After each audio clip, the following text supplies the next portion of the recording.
Madame, Monsieur, bonsoir. Bienvenue dans notre invité. On revient cette semaine sur les retombées économiques, à la fois de la visite récente d'amitié du président français en Algérie, mais aussi de la 4e session du CIHN, le comité intergouvernemental de haut niveau tenu en France.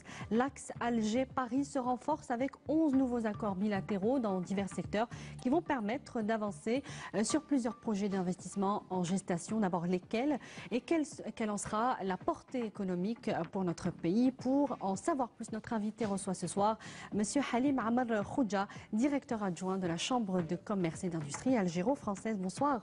Bonsoir. Merci d'avoir accepté notre invitation. Nous vous remercions pour votre invitation. Alors vous qui êtes en contact avec les entrepreneurs à la fois français et algériens, qu'ont-ils retenu selon vous de ces dernières rencontres de haut niveau entre Algériens et Français? Très bien. Mais écoutez, au-delà de la visite qu'avait effectuée le président de la République française, M. Emmanuel Macron, une visite hautement symbolique, faut-il le rappeler, une visite de travail et d'amitié, ce qu'il faut retenir, c'est les actes concrets. Et ces actes concrets, nous allons les retrouver dans le comité intergouvernemental de haut niveau algéro-français, communément appelé le CIHN. Tenu à Paris cette fois. Effectivement, donc tenu à Paris. C'était une rencontre qui avait une dimension vraiment exceptionnelle, particulière. Pourquoi ? Dans quelle mesure? Oui. Voilà, pourquoi? J'y arrive. Parce que ça a permis de mesurer et de consolider ce partenariat d'exception algéro-français, initié et signé, faut-il le rappeler, en 2012 par le président de la République, M. Abdelaziz Bouteflika, et son homologue français, M. François Hollande. Donc c'était une réunion pour faire le bilan, un bilan de fin, de première étape, sur ce qui a été fait et concrétisé entre 2013 et 2017, mais surtout pour produire un document cadre, une feuille de route, une référence qui va régir la relation bilatérale algéro-française, surtout dans le domaine économique. Dans les 5 ans à venir, on va revenir Effectivement, sur la préparation de ce 2018 document cadre. et 2022.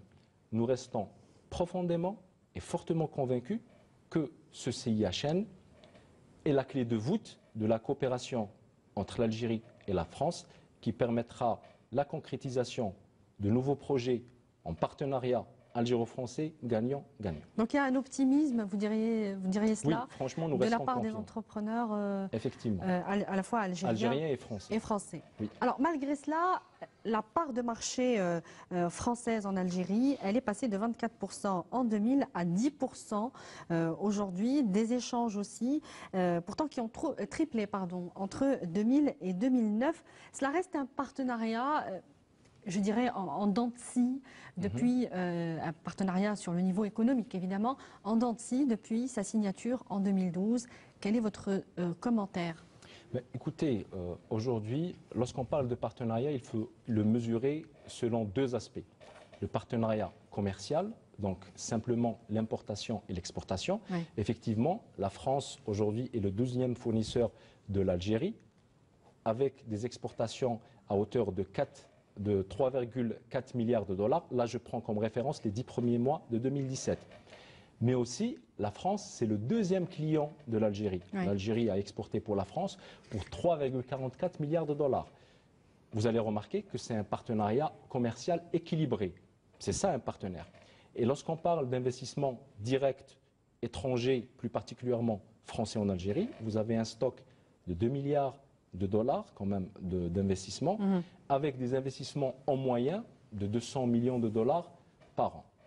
Bien sûr, les IDE qui restent quand même un moteur de développement et de croissance et d'emploi très important. Alors, moins de 500 entreprises françaises en Algérie, ce nombre a été jugé insuffisant par les deux parties d'ailleurs, à la fois algérienne et française. Les PME françaises rechignent à venir en Algérie, alors que les grands groupes viennent sans problème. Pourquoi ? Écoutez, les entreprises, les PME françaises ne rechignent pas à venir en Algérie. Les entreprises françaises n'ont pas l'information nécessaire, l'information exacte sur le fonctionnement du pays. Nous, lorsqu'on rencontre des PME françaises lors des journées pays, lors des forums internationaux auxquels nous participons, ils ont des informations erronées sur l'Algérie. Donc nous, on les rencontre, on les conseille, on les rassure. Puis ils commencent à se dire, écoutez, peut-être que de l'autre côté, en Algérie, il y a des perspectives d'évolution, il y a des perspectives de partenariat, mais surtout, il ne faut pas négliger que sur le continent africain, l'Algérie aujourd'hui fait comme figure de premier, on va dire, client solvable en Afrique. Aujourd'hui, vous discutez avec... Économiquement solide. Bien sûr, vous discutez avec des chefs d'entreprise multinationales ou des PME, mais il le dit, je sais que lorsque je vais en Algérie, je vais avoir peut-être toutes les tracasseries pas possibles et inimaginables, mais je n'ai pas ce souci de paiement. Je ne serai pas impacté dans ma trésorerie. Et ça, c'est un point important que d'autres pays en Afrique n'arrivent pas aujourd'hui à Alors, il y a honorer. pourtant eu un assouplissement, à la fois dans les démarches administratives, dans les démarches par rapport à l'investissement, notamment avec cette nouvelle loi sur l'investissement. Est-ce que les entreprises... Vous parliez de communication. Est-ce que ce n'est pas le talon d'Achille des Algériens pour être visible à l'étranger et montrer qu'on peut investir en Algérie de manière facile? Ben, écoutez, lorsqu'on est chef d'entreprise, que ce soit en Algérie ou en France ou dans un autre pays, le fait d'investir, déjà le fait d'être chef d'entreprise, les difficultés commencent, que ce soit en Algérie ou ailleurs. Je reviens à la communication. Oui, il y a ce problème-là de communication. Il faut expliquer, réexpliquer, informer, former, s'il le faut, les PME françaises ou autres d'ailleurs, sur le modèle économique algérien, comment fonctionne l'économie en Algérie, ce qu'il faut faire et ce qu'il ne faut pas faire. Ça, c'est très important. Parce que vous savez, des fois, des PME travaillent avec plusieurs pays, donc elles ont tendance à essayer de dupliquer ce qui se passe dans un pays, dans un autre pays, et ainsi de suite. Non, nous, on leur explique que voilà le domaine, on va dire, votre domaine d'intervention, voilà ce qu'il faut faire, voilà ce qu'il faut appliquer. C'est ça la clé de la réussite d'une entreprise. Alors, je reprends un petit peu les déclarations du directeur général de l'ANDI, l'Agence nationale de l'investissement, qui disait cette semaine que tous les projets d'investissement ne sont pas encouragés de la même manière. C'est-à-dire que l'Algérie va choisir un petit peu, en termes d'exonération, d'impôts, etc., va choisir les projets qui l'intéressent. Est-ce que vous l'expliquez ça aux entreprises françaises, en l'occurrence, lorsqu'elles veulent investir? Bien sûr, lorsque nous avons une entreprise qui souhaite monter une industrie automobile en Algérie, ça ne va pas être le même discours avec une entreprise qui souhaite monter une industrie du chewing-gum. Ça, on va dire, ça va de l'image du... Vous les orientez vers quel secteur aujourd'hui, les entreprises françaises? Tous les secteurs hors hydrocarbures où elles pourront, on va dire, intervenir, que ce soit dans l'agroalimentaire, que ce soit dans l'industrie automobile, que ce soit dans la pharmacie, très important, que ce soit dans la sous-traitance industrielle. Donc il y a une multitude de secteurs où aujourd'hui les entreprises françaises peuvent prendre part, apporter, on va dire, un certain savoir-faire en partenariat avec les entreprises algériennes. Alors au niveau de la Chambre de commerce et d'industrie algéro-française, quel est le rythme, j'allais dire, des rencontres B2B entre les entreprises algériennes et françaises pour les faire rencontrer, déjà pour faire connaître aux entreprises françaises le climat d'affaires en Algérie? Bien sûr. Mais écoutez, il y a tout d'abord, on va dire, cette première approche où nous, on participe à des journées pays, à des forums organisés par les chambres de commerce en France. Nous rencontrons un certain nombre de chefs d'entreprise et représentants français, et puis nous les invitons à venir à participer soit à des missions de prospection individuelles dans le secteur, soit à des missions de prospection collective, soit de grands forums, plusieurs rencontres algéro-françaises, que ce soit dans le domaine de l'agriculture, de l'élevage, de la génétique. Dans l'année, on a combien de rencontres de ce genre? En moyenne, on reçoit 200 entreprises françaises par an qui viennent en Algérie à la recherche de partenaires, de fournisseurs, de distributeurs, et ainsi de suite. Donc il y a plusieurs événements. Généralement, nous avons 6 grands événements, on va dire de grandes messes, où on reçoit une vingtaine ou une trentaine d'entreprises françaises. Et puis il y a les missions collectives et individuelles que nous organisons, que ce soit ici sur Alger, que ce soit dans les villes algériennes. On a un bureau à Béjaïa, on a un bureau à Sétif, Constantine, à Naba et à Oran.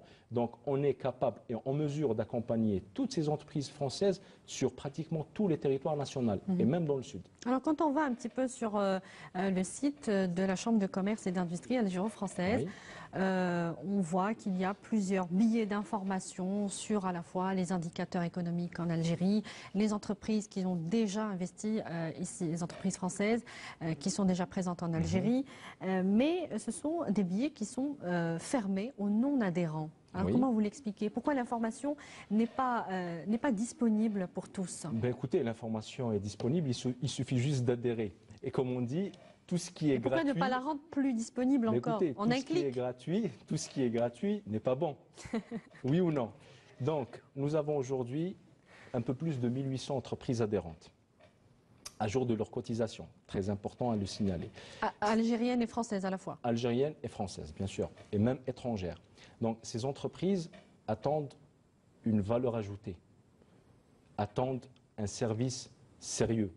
Et ce service sérieux, cette valeur ajoutée, aujourd'hui, est payante. Mais ça ne coûte pas les œufs de la tête. Pour une entreprise, ça reste relativement bas. Il aura l'accès à l'information, il pourra assister à des séminaires, il pourra assister à des rencontres, à des clubs. Nous avons plusieurs clubs. Donc ça ouvre droit à plusieurs, bien sûr, plusieurs services. Bien sûr, tout au long de l'année. Et s'il comptabilise le nombre d'informations pertinentes à l'instant T, le nombre de clubs, de séminaires, de rencontres auxquelles l'entreprise participe, il voit que ce qu'il a vraiment payé, ça ne coûte pas les œufs de la tête, comme je disais tout à l'heure. Très bien. On va revenir un petit peu sur les accords qui ont été passés, notamment celui de l'usine d'assemblage Peugeot qui s'installe en Algérie, à Oran précisément. C'est un accord qui a été signé lors de la Comefa, il y a à peu près un mois. Aujourd'hui, la France s'impose dans le secteur de l'automobile en Algérie, mais on a vu que dans des pays voisins, des accords importants ont été passés dans ce même secteur pour renforcer le réseau, le réseau de sous-traitance. Est-ce qu'on peut espérer ce type de contrat aujourd'hui avec des entreprises notamment présentes en Algérie, Renault et Peugeot, ici même en Algérie? Très bien. Mais écoutez, vous avez parlé du groupe PSA qui a décidé de s'installer en Algérie, donc en partenariat avec 3 entreprises algériennes, donc Condor, Palpapro et PMO. C'est une première démarche. L'investissement, ça va être un investissement à plus de 100 millions d'euros, exactement 110 millions de dollars.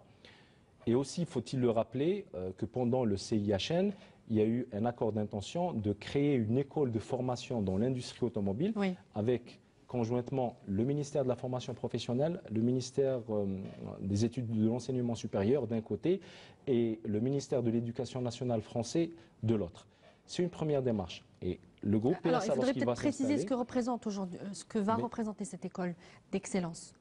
Ça va être une école dédiée vraiment au métier de l'automobile. Donc demain, les élèves ou les étudiants qui passeront, on va dire, leur diplôme dans cette école auront un métier d'avenir, un métier dans la sous-traitance et mécanique automobile. Donc le transfert de technologie, bien sûr, va être important. Et surtout que cette école va être une école algérienne installée ici, faite pour des Algériens, qui va former des Algériens, qui vont travailler sur des structures algéro-françaises. Très important de le rappeler. Et puis le groupe PSA arrive ici en Algérie aussi avec un écosystème de 7 sous-traitants. Et on espère que demain, Inch'Allah, cet écosystème, on va dire, va s'enrichir avec d'autres entreprises. Donc il pourrait y avoir le projet de signer des accords dans ce sens-là. Bien sûr. Pour renforcer l'écosystème justement de la sous-traitance. Effectivement, mais il ne faut pas aussi surtout regarder le domaine de l'industrie automobile comme vraiment le domaine qui va nous sortir, on va dire, de je ne sais d'où. L'Algérie a des avantages, a des atouts, comparativement à d'autres pays. Si je prends l'exemple du domaine de la pharmacie, du domaine de l'agroalimentaire, croyez-moi, nous sommes vraiment avancés par rapport à d'autres pays. Aujourd'hui, l'Algérie importe pour 40% de ses besoins en médicaments. Il y a quelques années de cela, on importait pour 60%. Vous voyez que quand même en 3-4 ans, il y a eu un gap de 20% qui a été franchi. Très important. On était importateur net de matériaux de construction, surtout de ciment. Là, prochainement, l'Algérie va exporter à des pays africains du ciment. Aujourd'hui même a eu lieu la première exportation, effectivement, opération d'exportation pour un pays africain. Du ciment. Alors, 2 autres accords dans le domaine de la santé avec les groupes Sanofi et Ipsen. C'est un projet qui tenait à cœur aux Français, notamment. Alors, jusqu'à quel point la France peut percer le marché du médicament en Algérie ? Quelles sont ses intentions? Est-ce qu'il y aura d'autres accords dans ce domaine? Sûrement. Je tiens juste à rappeler les deux accords qui ont été signés. Donc, nous allons commencer par l'accord entre Sanofi et le groupe Saïdal pour la fabrication et la production de 3 vaccins dits de dernière génération, très important. Cette unité donc, va employer 150 salariés au départ, dont 100 hautement qualifiés. Il ne faut pas aussi occulter l'investissement consenti par ce groupe Sanofi en Algérie, 85 millions d'euros, pour la construction de son unité à Sidi Abdallah. Pour Ipsen, donc le partenariat entre Ipsen et un partenaire algérien, Isli Holding, donc c'est un investissement quand même de 20 millions d'euros. Ils vont commencer des produits dans l'oncologie. Ça permettra à l'Algérie, à partir de 2021, donc de réduire ses importations de ces produits à hauteur de 10 millions d'euros par an. C'est quand même conséquent. Bien sûr, c'est quand même important. Donc, l'industrie de la pharmacie se développe. Dernièrement, nous avons eu l'information qu'il y a quand même 100 projets de 156 projets de laboratoires pharmaceutiques en Algérie. Donc, les entreprises françaises ont tout intérêt à venir, à se placer, travailler et à se placer, bien sûr. L'agroalimentaire, on en parle peu. Est-ce que les Français sont très présents? On sait que c'est un secteur qu'ils ont développé très largement chez eux. Le marché algérien de l'agroalimentaire, il est encore très important. Est-ce que les Français en ont conscience? Je pense que oui. Le secteur, moi je préfère parler de secteur, le secteur d'agroalimentaire est très important. L'Algérie se développe bien. Il y a les grandes multinationales françaises qui sont installées ici, qui produisent et qui demain commenceront à exporter. Mais il faut, nous, ce que nous avons l'habitude de dire, c'est que lorsqu'on parle d'agroalimentaire et de consommation alimentaire en Algérie, il ne faut pas occulter que l'Algérie, on est pratiquement 42 millions d'habitants, Allah Barak. Sur les 42 millions, vous avez 50% qui ont moins de 20 ans. Donc, ils consomment, ils ne produisent pas. Vous avez pratiquement 15% qui ont plus de 60 ans. Donc on se retrouve de facto avec 35% de la population qui produit, qui travaille. D'accord ? Donc, parce qu'on fait toujours une fixation sur l'agroalimentaire et sur les produits alimentaires qu'importe l'Algérie. C'est tout à fait normal. Vous avez 65% de la population aujourd'hui qui quasiment ne produit pas.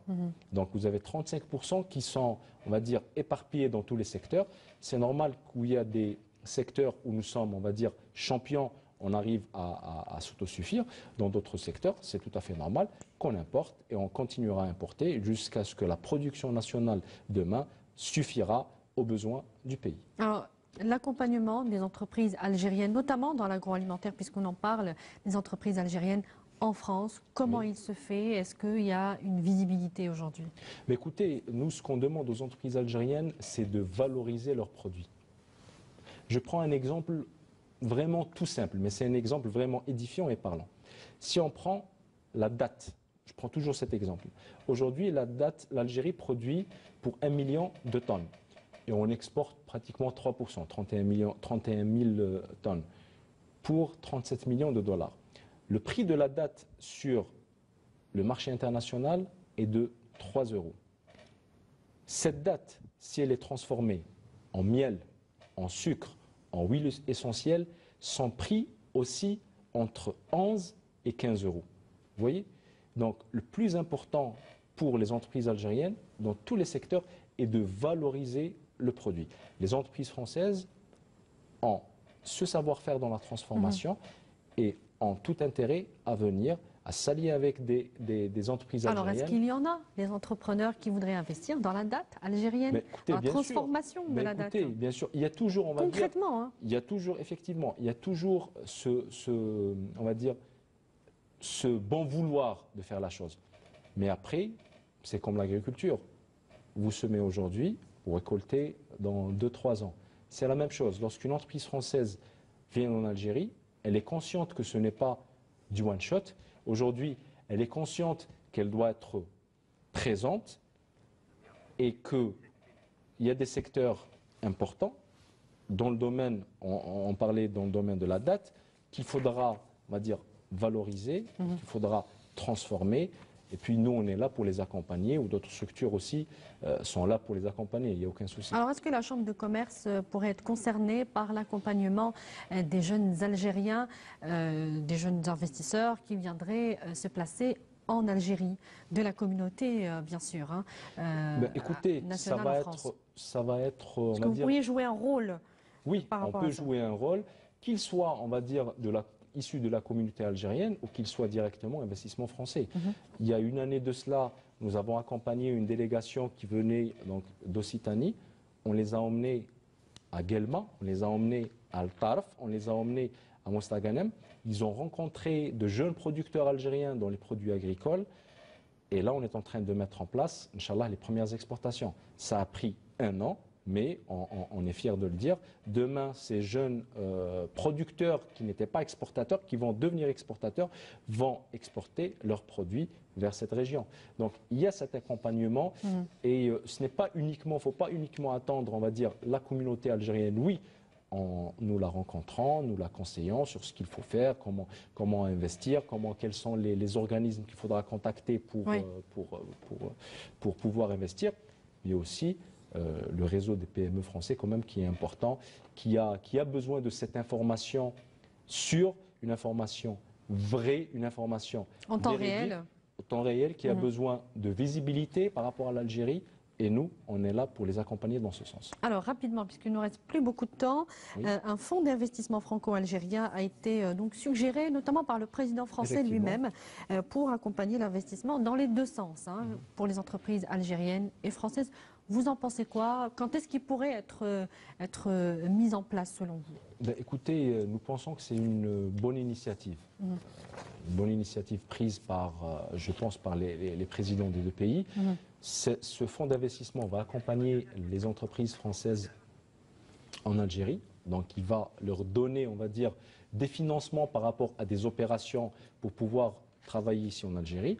Et vice-versa, des entreprises algériennes pourront aussi utiliser ce financement pour placer leurs produits. Vous pensez qu'il pourrait se mettre rapidement en place? Vous pensez qu'il y a la volonté aujourd'hui de écoutez, la volonté, créer ce comme je fonds disais commun? tout à l'heure, effectivement, la volonté existe toujours. Maintenant, après, il y a des deadlines. Je ne sais pas si ça va être l'année prochaine ou l'année d'après, mais nous sommes fortement et profondément convaincus qu'il y a une très bonne volonté de la part des deux pays, pour avancer. Consolider ce partenariat d'exception, rappelons-le, initié en 2012 par le président de la République, M. Abdelaziz Bouteflika, et son homologue français, M. François Hollande. Alors, une dernière question avant de clore cette émission. On le disait au début, un document cadre de la coopération bilatérale pour les 5 ans à venir est en gestation avant une prochaine éventuelle visite du président Emmanuel Macron, visite d'État cette fois, en Algérie, courant 2018. C'est ce qui a été dit, mais avec sans plus de précision. Est-ce qu'il y a, selon vous, est-ce que vous avez eu écho de ce qui pourrait se préparer sur le niveau économique entre, encore une fois, les entreprises des deux pays? Écoutez, vous avez des directives, vous avez eu des... Écoutez, jusqu'à présent, nous n'avons pas reçu de directives, mais il y a eu quelques échos parus dans la presse. On a parlé de l'école 42 qui normalement va s'installer ici en Algérie pour former de jeunes Algériens dans le domaine informatique. Et je pense qu'il y aura aussi d'autres investissements qui vont suivre. C'est obligatoire. On va dire, on va travailler ensemble. Les entreprises algériennes, aujourd'hui, attendent des partenaires. Les entreprises algériennes attendent des partenaires qui partageront une vision commune, une même vision entrepreneuriale. C'est ça ce qu'attend aujourd'hui l'entreprise algérienne de l'entreprise française ou même de l'entreprise espagnole, italienne ou chinoise. Halim Amar Khoudja, vous êtes, je le rappelle, directeur adjoint de la Chambre de commerce et d'industrie algéro-française. Merci d'avoir répondu à nos questions ce soir. C'est nous qui vous remercions de votre invitation. Merci à vous également de nous avoir suivis. Je vous rappelle que l'émission sera en replay sur notre page Facebook. Notre invité sera rediffusé demain après le journal de la mi-journée. Je vous souhaite une excellente suite des programmes. Bonsoir.